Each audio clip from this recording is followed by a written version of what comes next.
भारत की सूरत बदली है, कदम कदम पे जनता मोदी जी के साथ चली है। 8 साल में हमने संभव को संभव कर डाला। तकनीक से भरपूर भारत। वर्तमान सरकार की कार्यप्रणाली का मूल मंत्र है सुशासन।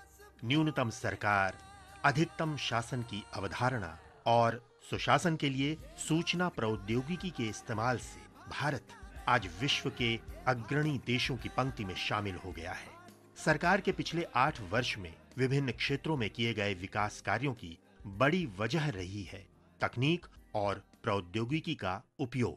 प्रधानमंत्री ने स्पष्ट कहा है कि दुनिया में बन रही नई व्यवस्थाओं में देश को आत्मनिर्भर होना बेहद जरूरी है।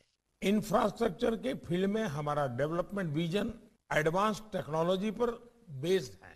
पब्लिक सर्विसेज और लास्ट माइल डिलीवरी भी अब डेटा के जरिए डिजिटल प्लेटफॉर्म से जुड़ रही है। हमारे लिए टेक्नोलॉजी देश के सामान्य से सामान्य नागरिक को एम्पावर करने का एक सशक्त माध्यम है। हमारे लिए टेक्नोलॉजी देश को आत्मनिर्भर बनाने का प्रमुख आधार है। वर्तमान सरकार ने तकनीक का बेहतर इस्तेमाल करते हुए विश्व के सबसे बड़े पहचान कार्यक्रम आधार का सफल संचालन किया है। व्यक्तिगत पहचान के साथ समूचे देश में भुगतान प्रणाली के सफल संचालन से जहां एक ओर व्यापार और निवेश के क्षेत्र में तेजी आई है, वहीं समय समय पर किसानों या महिला लाभार्थियों के बैंक खातों में प्रत्यक्ष लाभ अंतरण से धन पहुंचने लगा है। अब सरकार जो भी आर्थिक सहायता लाभार्थियों को देना चाहती है, वो बिना किसी व्यवधान के 100% पहुंचाई जाती है। केवल कोरोना काल में ही 20 करोड़ महिला लाभार्थियों के खातों में नगद हस्तांतरण किया गया। कोविड काल के दौरान व्यक्तिगत दूरी बनाए रखने की व्यवस्था में यूपीआई भुगतान प्रणाली रोजमर्रा की जरूरतों को पूरा करने में सहायक सिद्ध हुई है।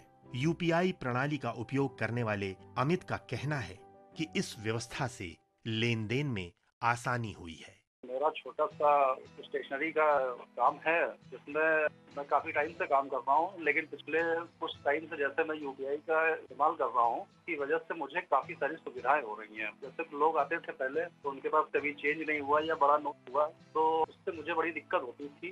मैं उनसे यूपीआई के थ्रू पैसा ले लेता हूँ जो मेरे सीधा अकाउंट में चला जाता है, और इनकेस अगर मुझे किसी को देना होता है तो मैं भी यूपीआई से उनको ट्रांसफर कर देता हूँ, और जिसकी वजह से मुझे काफी सुविधा हुई और बैंक में जाना और लाइन लगाना और इन सब चीजों से मुझे काफी फायदा हुआ। यही नहीं, कोविड काल में दूर दराज से आम जनता की चिकित्सा संबंधी परेशानियों को दूर करने के लिए शुरू की गई ई संजीवनी टेली मेडिसिन की शुरुआत वरदान सिद्ध हुई। कोविड काल में महामारी की आपदा से निपटने के लिए कोविन पोर्टल की शुरुआत की गई। इससे देश के प्रत्येक नागरिक को टीकाकरण की सुविधा ही नहीं बल्कि तत्काल पंजीकरण और प्रमाण पत्र जारी करने जैसे महत्वपूर्ण कार्य बिना किसी बाधा के संपन्न किए गए। हैदराबाद की डॉक्टर अनुराधा का कहना है कि कोविड टीकाकरण में कोविन ऐप ने महत्वपूर्ण भूमिका निभाई है। About CoWIN app, it is developed for COVID vaccination and it's a secured app. Only with the OTP, it is opened in that same phone number and they have to give their OTP when they come to us. And one more thing is we can register 4 beneficiaries registrations with one mobile number. And it is linked to Arogya Setu app also. And if at all they don't have any printing option or anything, they could go straight away go to eSeva and get the certificate printed. तकनीक से परिपूर्ण नए भारत की दिशा में उमंग mobile app की शुरुआत का भी महत्व है। केंद्र और राज्य सरकारों की व्यापक योजनाओं का इसमें समावेशन किया गया है। इस वर्ष प्रस्तुत किए गए केंद्रीय बजट के बाद प्रौद्योगिकी युक्त विकास पर आयोजित वेबिनार में बोलते हुए प्रधानमंत्री नरेंद्र मोदी ने कहा कि पब्लिक सर्विसेज और लास्ट माइल डिलीवरी भी अब डेटा के जरिए डिजिटल प्लेटफॉर्म से जुड़ रही हैं।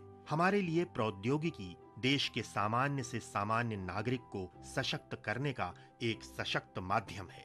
श्री मोदी ने कहा कि हमारे लिए प्रौद्योगिकी देश को आत्मनिर्भर बनाने का प्रमुख आधार है। आज भारत में जिस तरह टेक्नोलॉजी को गुड गवर्नेंस के लिए गवर्नेंस सुधारने का एक आधार बनाया जा रहा है, वो अपने आप में जन सामान्य को एम्पावर कर रहा है। ये अभूतपूर्व है। डिजिटल इंडिया अभियान ने भारत के सामान्य मानवी को डिजिटल टेक्नोलॉजी से कनेक्ट करके देश की ताकत अनेक गुना बढ़ा दी है। अब हम भलीभांति जानते हैं, हमारा देश गर्व के साथ कह सकता है 130 करोड़ आधार नंबर, 118 करोड़ मोबाइल सब्सक्राइबर्स, लगभग 80 करोड़ इंटरनेट यूजर, करीब 43 करोड़ जनधन बैंक खाते, इतना बड़ा कनेक्टेड इंफ्रास्ट्रक्चर दुनिया में कहीं नहीं है। ये डिजिटल इंफ्रास्ट्रक्चर राशन से लेकर प्रशासन तक हर एक को तेज और पारदर्शी तरीके से सामान्य भारतीय तक पहुंचा रहा है। आयुष्मान भारत डिजिटल मिशन के अंतर्गत 22 करोड़ आयुष्मान भारत स्वास्थ्य खाते शुरू किए गए। प्रधानमंत्री जन धन योजना के तहत पहली बार 45 करोड़ लोगों के बैंक खाते खोले गए, जिन्हें सभी सरकारी योजनाओं का बिना बिचौलियों के हस्तक्षेप के लाभ मिल रहा है। मुद्रा योजना की 68% लाभार्थी महिलाएं हैं। देश में वर्तमान सरकार ने दुनिया की सबसे बड़ी ग्रामीण कनेक्टिविटी प्रदान की है। सरकार के व्यापक प्रयासों से दस्तावेजों को एकत्रित कर डिजिटल रूप में रखने के लिए डिजी लॉकर का उपयोग करते हुए कार्य आसान हुए हैं।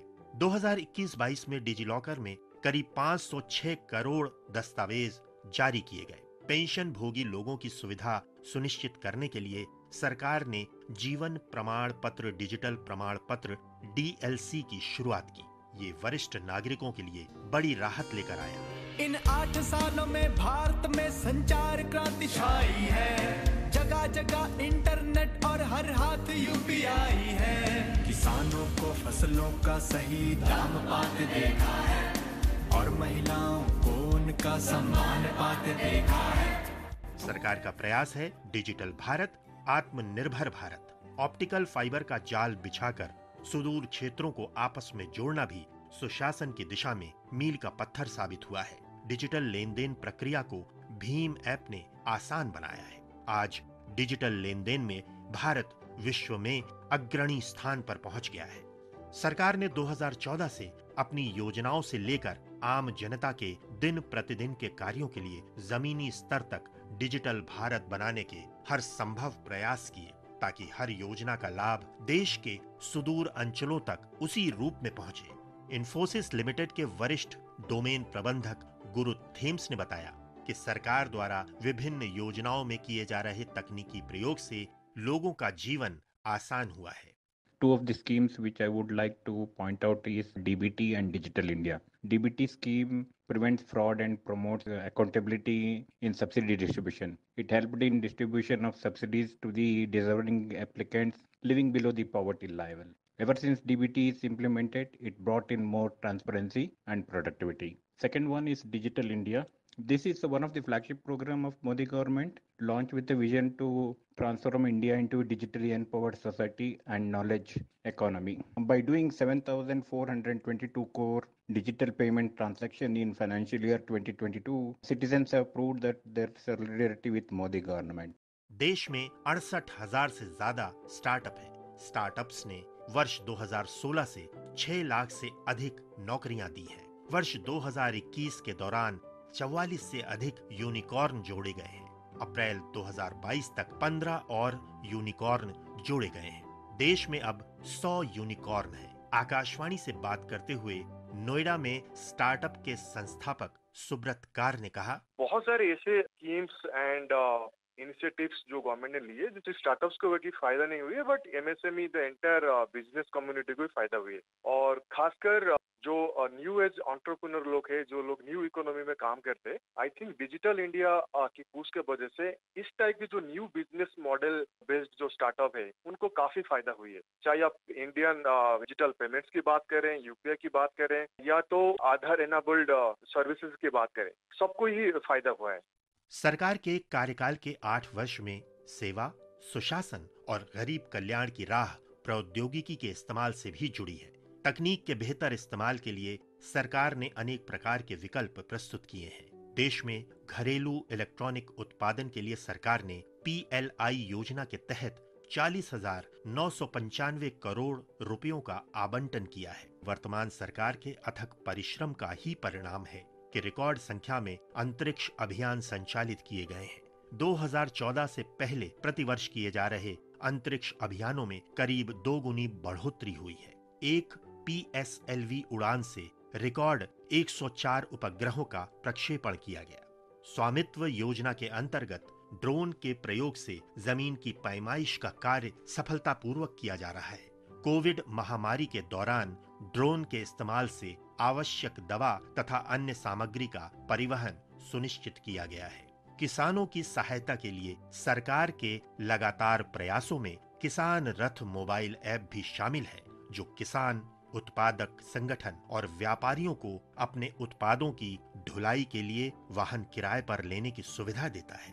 ये हिंदी और अंग्रेजी सहित 10 भारतीय भाषाओं में किसानों का सहयोगी है। किसान रथ मोबाइल ऐप में 5,84,000 किसान, किसान संगठन, सेवा प्रदाता और व्यापारी पंजीकृत हैं। केंद्रीय कृषि और किसान कल्याण राज्य मंत्री कैलाश चौधरी ने कहा कि किसान रथ मोबाइल ऐप के जरिए किसानों और व्यापारियों को काफी लाभ मिला है। किसान रथ ऐप के अंदर लगभग 5.5 लाख ट्रक्स और कस्टम हायरिंग सेंटर जुड़े हुए हैं और हम आने वाले समय में इसमें और संख्या बढ़ाने जा रहे हैं। इस ऐप से हमें कई तरह के लाभ होंगे। इससे व्यापारी को भी लाभ है, किसान को भी लाभ होगा और ट्रक के ड्राइवर को भी इससे लाभ होगा और ट्रांसपोर्टर्स को भी इससे लाभ मिलने वाला है। तेलंगाना के किसान करुणाकर रेड्डी का कहना है कि ई-नैम के माध्यम से उन्हें अपने उत्पाद बेचने में आसानी हो गई है और उन्हें अपनी उपज का उचित मूल्य भी मिल रहा है।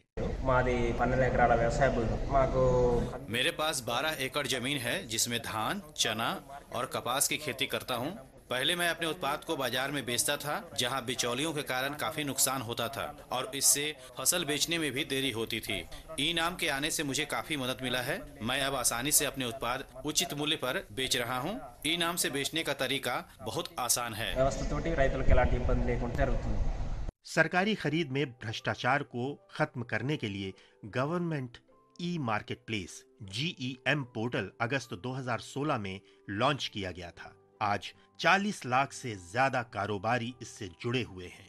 वाणिज्य और उद्योग मंत्री पीयूष गोयल ने कहा कि जेम दुनिया में सबसे तेजी से बढ़ने वाला सरकारी ई मार्केट प्लेस है। जेम का लाभ government e market place and it's truly a GeM.